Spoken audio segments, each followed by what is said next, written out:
Hello, warriors, and welcome to another episode of the Love Your Life Show. Today, I have an interview for you with Heather Lillico. This is an amazing interview, and I'm so excited to have her on there. She calls herself an anxiety warrior.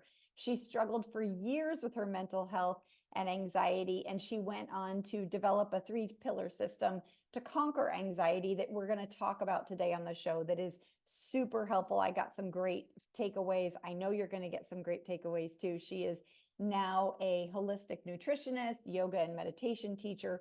She has an app. She has so many helpful things to share with us today. She came from a past that many of us can relate to, of being a high achiever, an overthinker, a people pleaser, a perfectionist. Okay, if you're watching the video, I'm like raising my hand to all of those. And she brings her lived experience of mental health and compassion with the work to help us all today on the show. This is going to be helpful for you if you struggle with anxiety or you think that you worry a lot. Or if you find that you're like really overthink things that happened in the past, like you have a conversation, you can't really let go how you said it or what was said or what they said. This is a great conversation for you. It's also helpful if you are a caregiver or a mother who has other people around you that might, they either say that they struggle with anxiety or that anxiety is present. This is helpful. I find for us mothers, I want you to listen into this, not so much with like, what can I do? How can I get my kid or adult child to do these things? Rather, what can you do about your anxiety with them being anxious? Okay, because it's like often we get anxious that they're anxious instead of this like, okay, let's use these tools that Heather and I talk about today to manage our emotional state so that we can be grounded and calm when the people around us are, anxious or worrying or ruminating or whatever they're doing, because we let other humans be humans and then we focus in on ourselves. And this episode felt like a big old hug, helping us learn how to best support ourselves here on the Love Your Life show. So listen in. And welcome, Heather, to the Love Your Life show. I am so excited that you're here. Well, thanks, Susie. Thanks for having me on.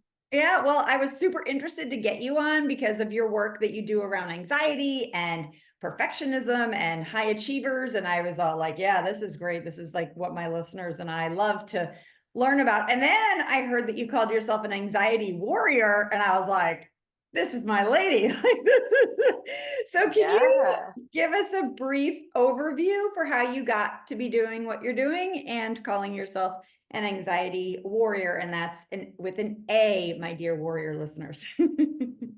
Yes. That's funny, actually. I really did go from warrior to warrior. Right. Yeah, this is true. So I am a holistic nutritionist and a yoga and meditation teacher. And I started working in this area because I wanted to help people manage anxiety and do it naturally. And it was through my own experience with anxiety that sort of led me down this path. So if we back up a little bit, go back to childhood, I was always kind of a nervous kid. I was a worrier with an O, and I would overthink everything. I would have an interaction with somebody, a friend, and then afterwards I'd be thinking, oh, did I come across like an idiot there? What are they going to think of me? I would just replay and overanalyze everything. And I was so sensitive, like any type of criticism, I would just immediately be in tears and I would make it mean something so deep about my worthiness as a human. And I was a perfectionist, so I had to get top marks or I felt like a complete failure. And so all of that self-doubt, that pressure that I was putting on myself, that all followed me into university. And it got to the point where I was so overwhelmed and I had so much doubt in myself and I started having panic attacks. And I remember the first one I had, I was at a crowded party and I started to feel overwhelmed and sort of overstimulated. My heart started to beat fast, my palms got sweaty, my vision tunneled, my stomach got all upset. And it was like this overwhelming sense of dread take over. And so I locked myself in the bathroom and I remember just sliding down the wall thinking like, this is it. This is doom. Like I'm dying. And so ever since then, I started living in fear of when is the next panic attack going to strike. And so I went to my doctor because I said, this is too much. Like I'm having such massive amounts of anxiety that I really can't be present in my life. I'm just always worrying about the future.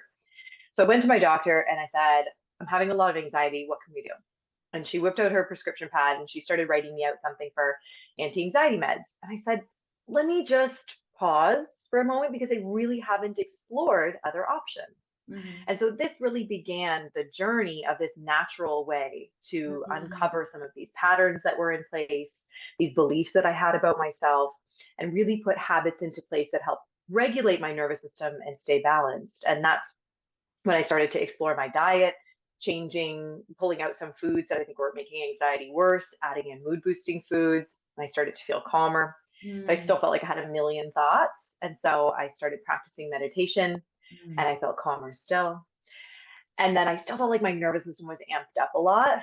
And I started practicing yoga. And it Mm. was all those pieces together that I could see when I had these habits in place consistently. I started to feel like myself again, like myself before the anxiety. Mm. And I felt like I could take risks and I could show up fully in my life and live this bigger life that I always kind of felt like I was meant for, but I was too scared to go after.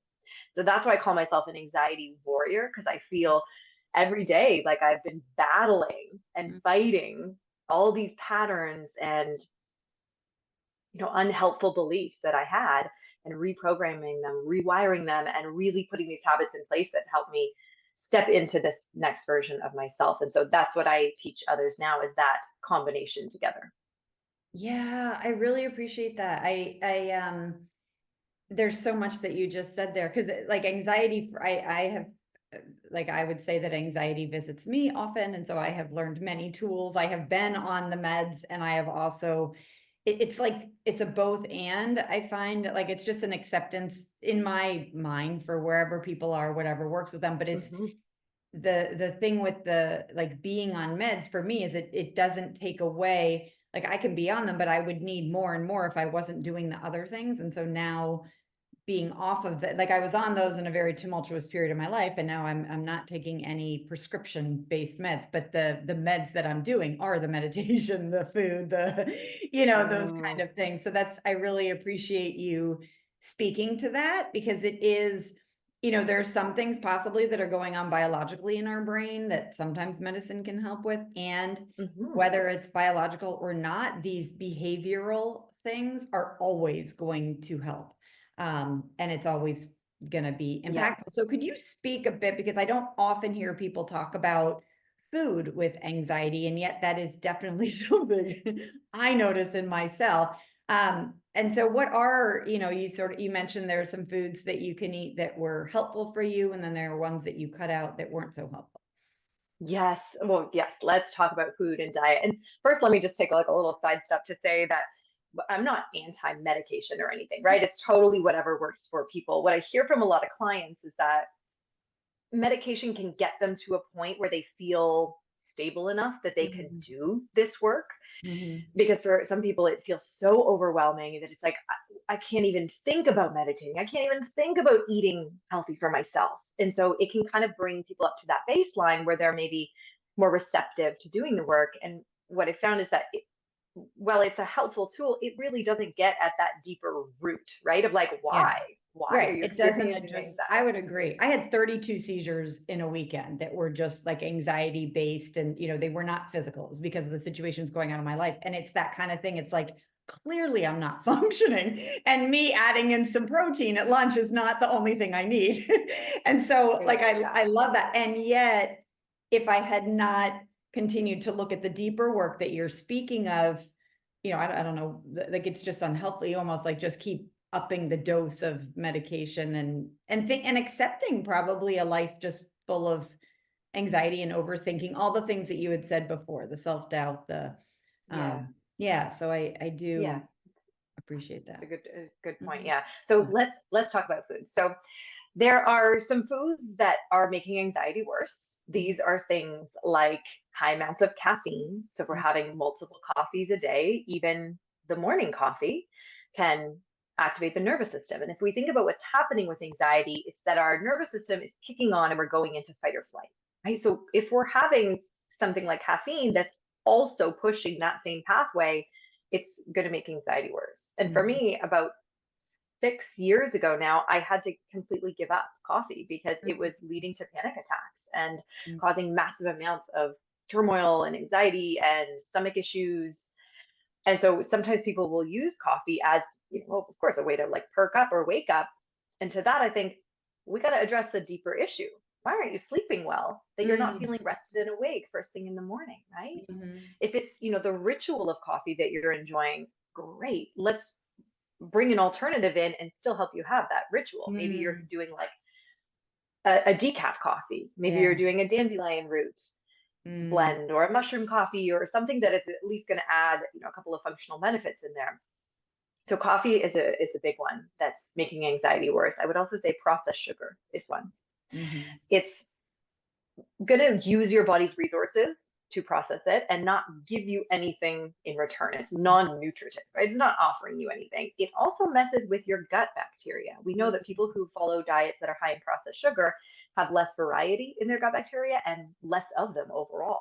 And your gut bacteria, they're it for your mental health. Like it's everything. mm, These strains help produce some of your mood boosting neurotransmitters. They help you make a lot of your immune system. mm, They help balance your blood sugar, another key for anxiety. So we want to perhaps think about switching into more natural based sugar mm, options, right? Maple syrup, honey, agave, coconut sugar, date sugar.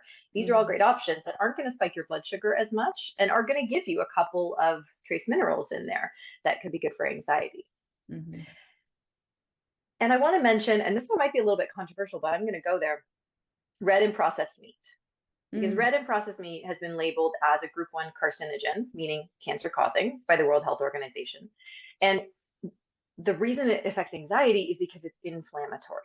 So if mm, it's inflammatory to the body, it's going to affect the brain, right? mhm, And if we're having a brain that's inflamed, how can things function well? How can we utilize our nutrients and our neurons fire in the way we want them to? mhm, And so when I say red and processed meat, I mean things like steak, beef, lamb, mhm, ham, bacon, prosciutto, and there are so many great alternatives these days, right? So it doesn't have to be an all or nothing kind of thing. I mhm, think sometimes we come to that mentality with diet, especially if anyone is a right. perfectionist out there, right? It's like we're either on or we're off the wagon. But maybe it's, you're having meat currently 3 or 4 times a week. Maybe you reduce it by one and you're Mhm, exploring tofu or soy or lentils or chickpeas or mm. beans, nuts and seeds. Like those types of foods are going to be incredible for anxiety.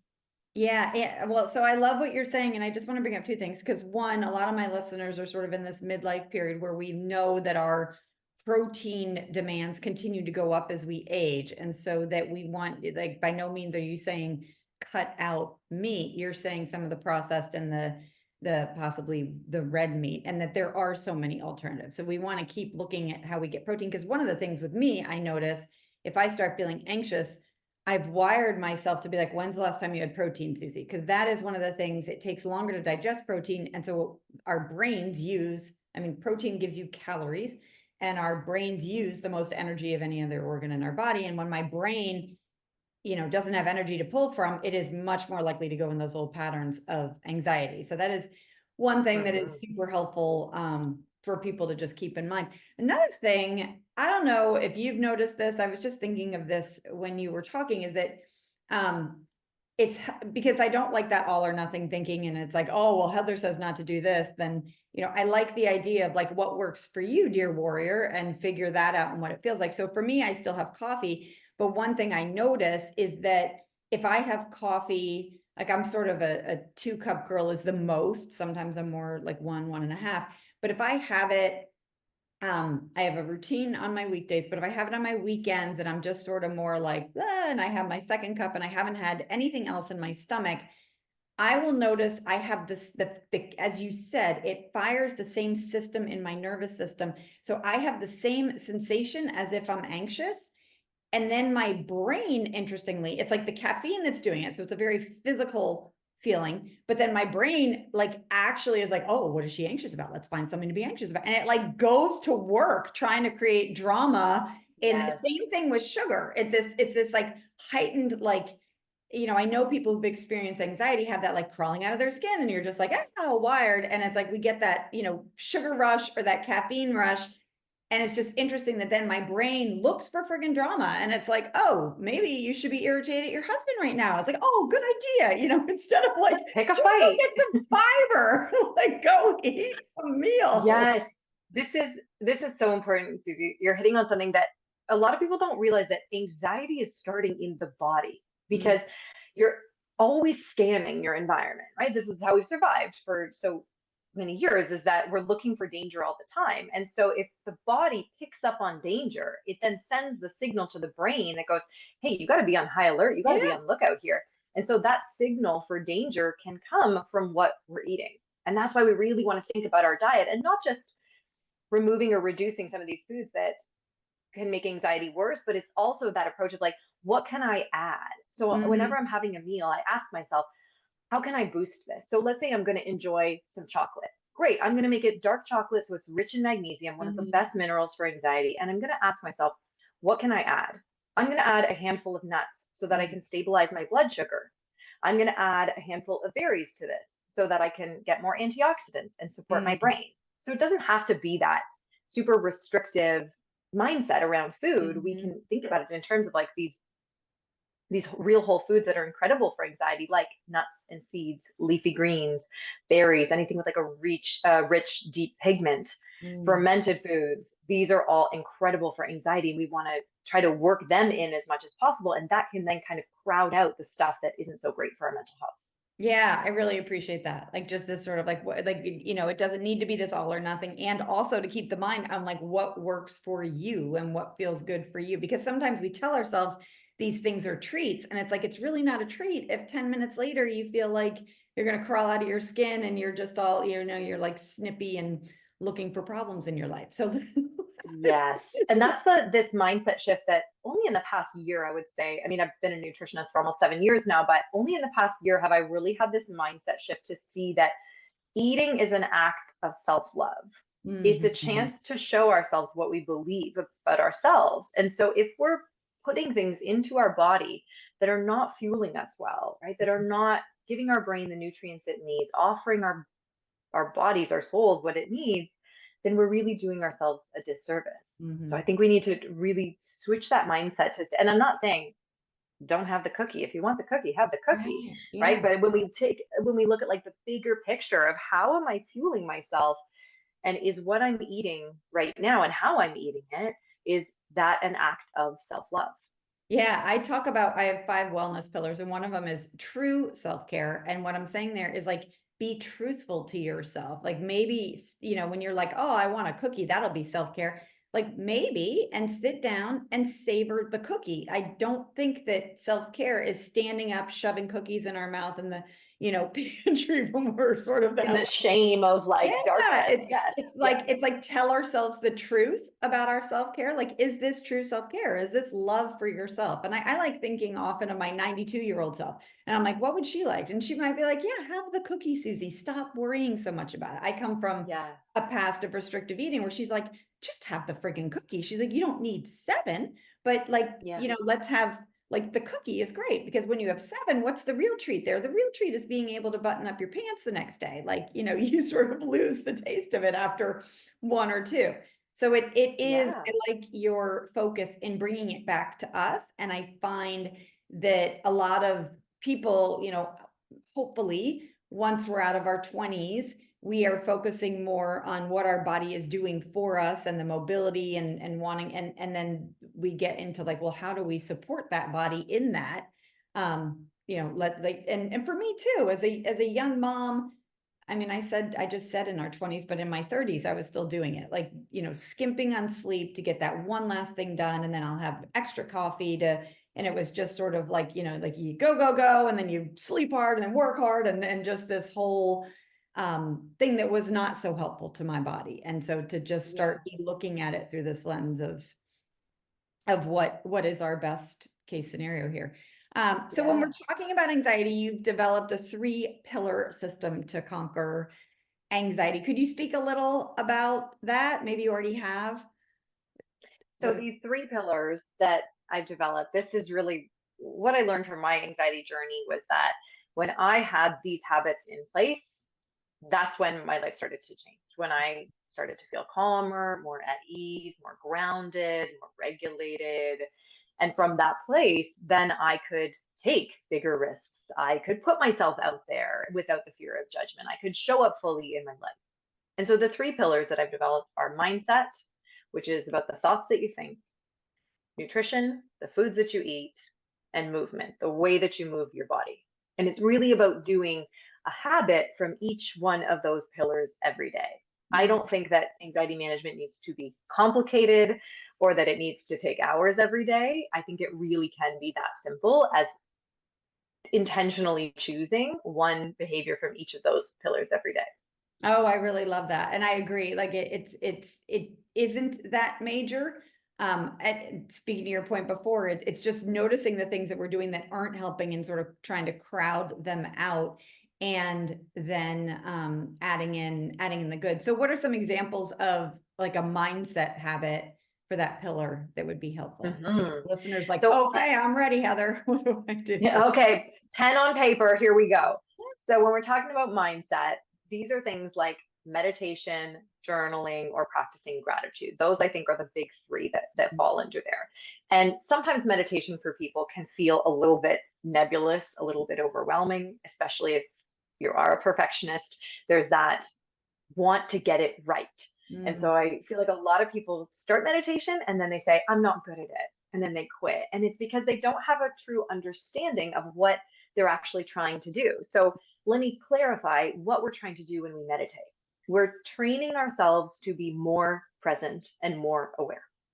We are not trying to empty our mind of thoughts. Your brain, that's its entire job, is to think. And so when I first started meditating, I would sit there and I would say, okay, don't think. Don't think now. You're thinking. You're thinking. Clear your mind. You're doing this wrong. You suck at this. Don't think. Don't think. And it was a terrible experience. I mean, at first I did quit meditation because I thought this just isn't for me. It's not, I have too many thoughts to do Well, and this. it comes counter to the perfectionist piece because you're like, I'm doing this wrong. I'm thinking too much. Exactly. Exactly. And so I think we need to sort of shift what meditation is. Is it that we are training ourselves to be more present? So that doesn't mean we have zero thoughts. It means we notice when we have a thought and we follow typically like this worry chain of thoughts, right? Like I have all these things in my to-do list, and when am I going to get the laundry done? And I have this big meeting coming up at work. How's that going to go? Oh, what if I made a mistake? Like all of that can come up. So what we're doing is training ourselves to notice, oh, I'm going down that worry chain. And instead of allowing, 30 thoughts to happen in the span of a couple seconds, I'm going to maybe notice after 5 thoughts and say, oh, that's happened. And I'm going to come back to the present. And we typically use anchors to come back to the present. So this could be your breath, could be the sounds around you. It could be your eyes are open and you're just gently staring out the window. It could be the sensations in your body or a visualization that you're focusing on. It's really what's tied to the present moment. And the reason why meditation is so incredible for anxiety is because anxiety is so future focused, and it leaves us with this really catastrophic and also kind of myopic, meaning like we can't see in front of us because we're so tied up with anxiety and these anxious thoughts that we feel like are absolutely going to come true. And so meditation allows us to find some separation from those thoughts. So you come to see, I am not my thoughts. I'm having a thought, just like I have a feeling of anxiety sometimes, but there is that separation there, and that helps your nervous system relax. And the more you do it, the easier it becomes. Yeah, that last part, listeners, I want you to hear. The more you do it, the easier it becomes. And I'm remembering when you talk, I did start a meditation process about 10 years ago, and it has been so wonderful for me for so many reasons. And one that I don't speak of often is that it's helped me so much with the ruminating thoughts. And because it does, it like gets you, you sit down and you have your anchor of maybe your breath, and then your brain goes off to like, oh, my son is going here this weekend and what if, and you're like, right, okay, bring it back to the present. And that is the type of thinking that I've brought off the mat that really helps me. As someone who has had big anxiety, I guess I just want to tell the listener, because sometimes they'll sit down and they're like, okay, Heather and Susie say, like, we need to sit with our thoughts, and being in their head is one of the scariest places ever. Like they almost can't let go of that anxious thought. So they're just sitting there for 3 minutes feeling anxious and worrying. And I like to have people start with a guided meditation, like have something so it's not Mhm. just, now I get the most release from like setting a timer and doing my own anchor in my head. But when I got started, it was really, someone else telling me what to think about. So my brain isn't just like, here, worry about this, Susie. And then my brain would still get distracted. They're yapping and I'm over here, worrying about my son. And then it's the bringing it back. But if anyone is having a fear or resisting meditation because of that, they're like, the last freaking thing I want to do is sit and think. My head is a really scary place to be. That's Oh yeah. one way. I am like guided all the way. I mean, I've been Yeah. meditating for over 10 years now, and I very rarely do a practice without guidance. I Yeah. love a prompt of someone reminding me so gently, come back. Come back if you've lost it. You've Hey, lost the plot here. sweetheart. You're thinking about the thing you did in fifth grade that was super embarrassing. Like, come back to the present. Yeah. And what's cool about meditation is there's all these different types. So you get to explore and see what you jive with, right? Is it that you want to notice sensations in the body? For some people, that doesn't feel safe at the beginning. That's cool. That's not your practice then.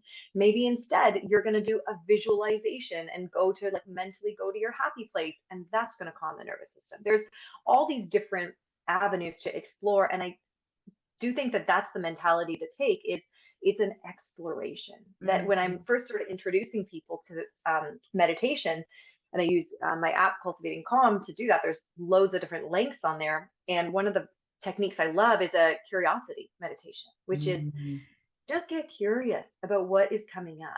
Because if Mhm. we can notice without judging, we can find that separation, right? So Mhm. then you get start to notice, oh, I'm having a feeling of anxiety. That's what this feels like. I'm having these thoughts that are feeling stressful right now. Okay, they're allowed to be there. And we do start to find that detachment, but the curiosity over judgment is really a key step to continuing on so that you don't get frustrated and just quit and miss the benefits.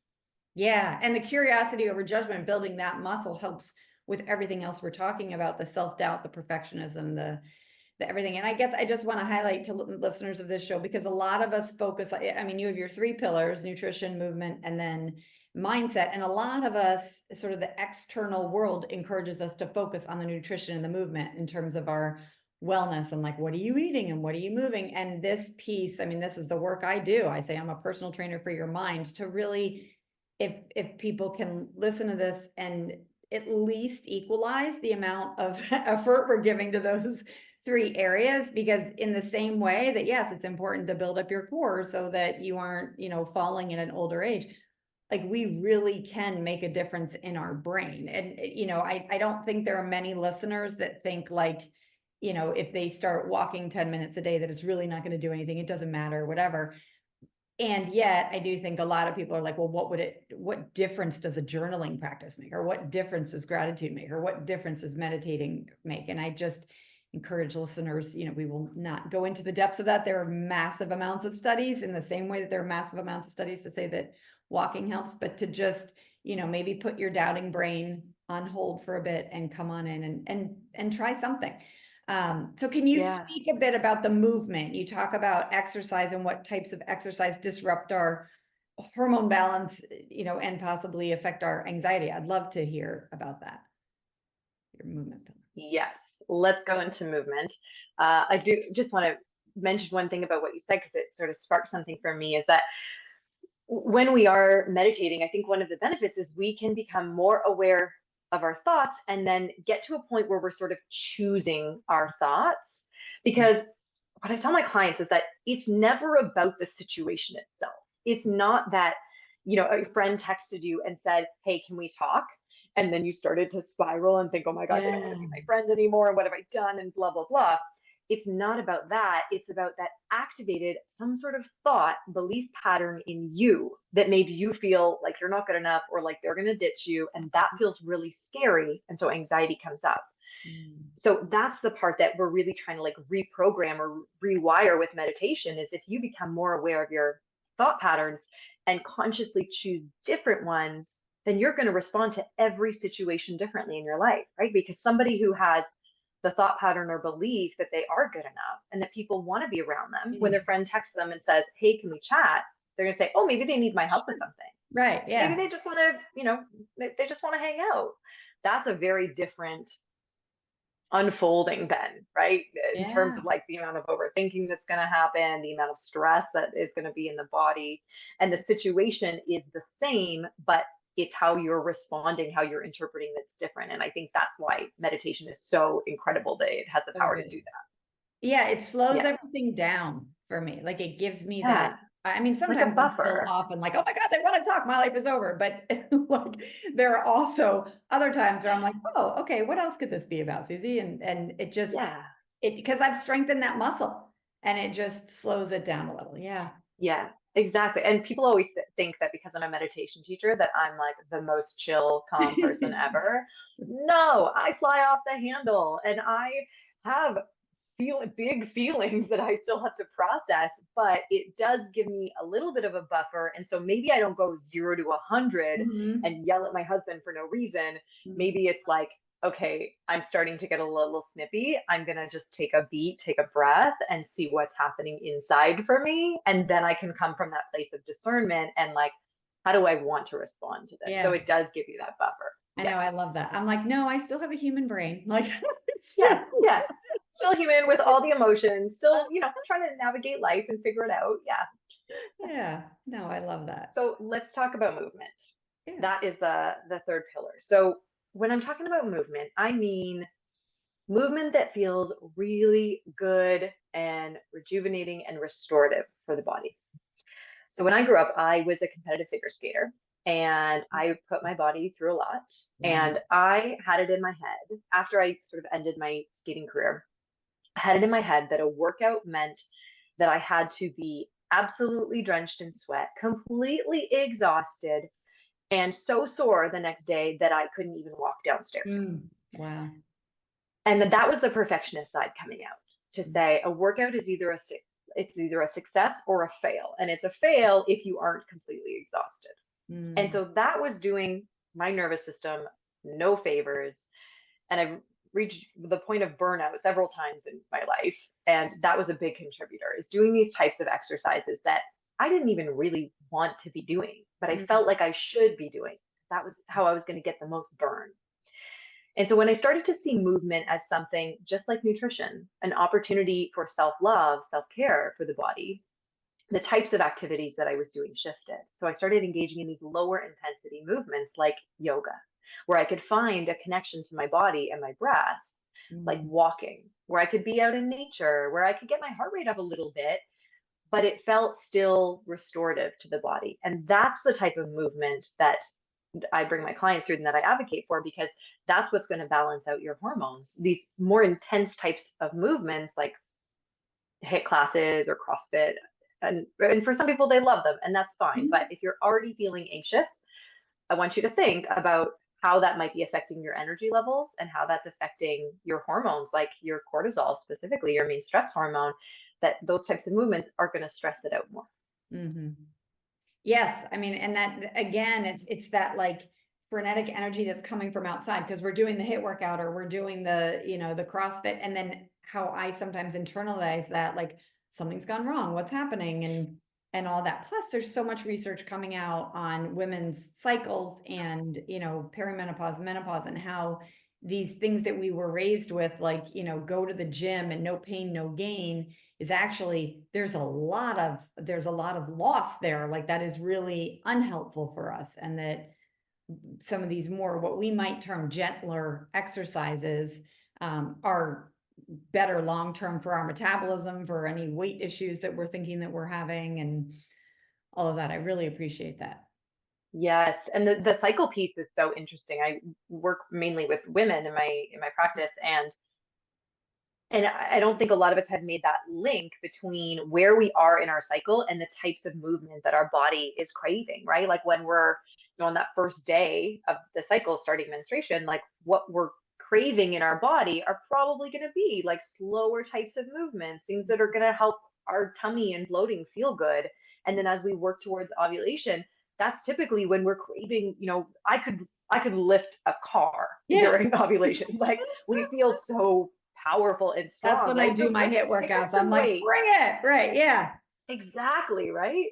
And so we just want to think about our hormones and how that might be affecting what we're really wanting. And then can we stand up and give ourselves what we want, right? Instead of saying, no, I feel like I should be doing this, like I should be getting this extra intense workout in. Like that's the belief that we sort of need to dismantle Right. and saying, no, my body's actually craving this. I'm going to give it what it needs.